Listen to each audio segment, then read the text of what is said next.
কানাডার পশ্চিম ও মধ্যাঞ্চলে ছড়িয়ে পড়েছে ভয়াবহ দাবানল। মানিটোবা ও সাসকাচুয়ানে জারি করা হয়েছে জরুরি অবস্থা। এছাড়াও বৃহস্পতিবার থেকে কানাডার উত্তর পশ্চিম অঞ্চল ও আলবার্টা থেকে কুইবেক পর্যন্ত বিস্তীর্ণ অঞ্চল রয়েছে চরম ঝুঁকিতে। তীব্র দাবানলের কারণে যুক্তরাষ্ট্রের দিকেও বিপজ্জনক ধোঁয়া ছড়িয়ে পড়ছে। কানাডা জুড়ে জ্বলছে প্রায় ২০০ দাবানল।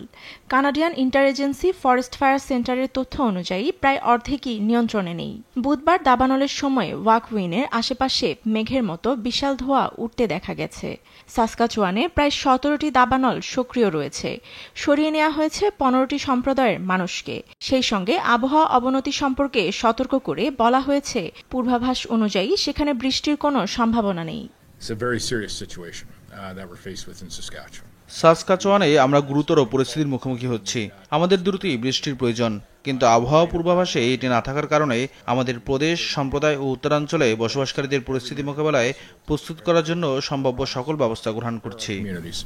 অন্যদিকে মানিটোবাতে প্রায় ১৭,০০০ মানুষকে সরিয়ে নেয়ার নির্দেশ দেওয়া হয়েছে।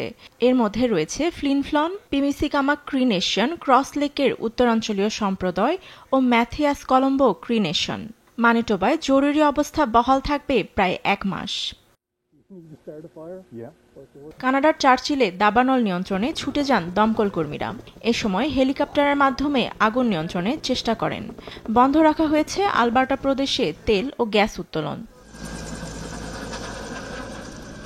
এবছর কানাডায় এখন পর্যন্ত ১.৫৮ মিলিয়ন একরের বেশি দাবানলে পুড়ে গেছে, যা বিগত ১০ বছরের তুলনায় গড়ে প্রায় ৪০% বেশি।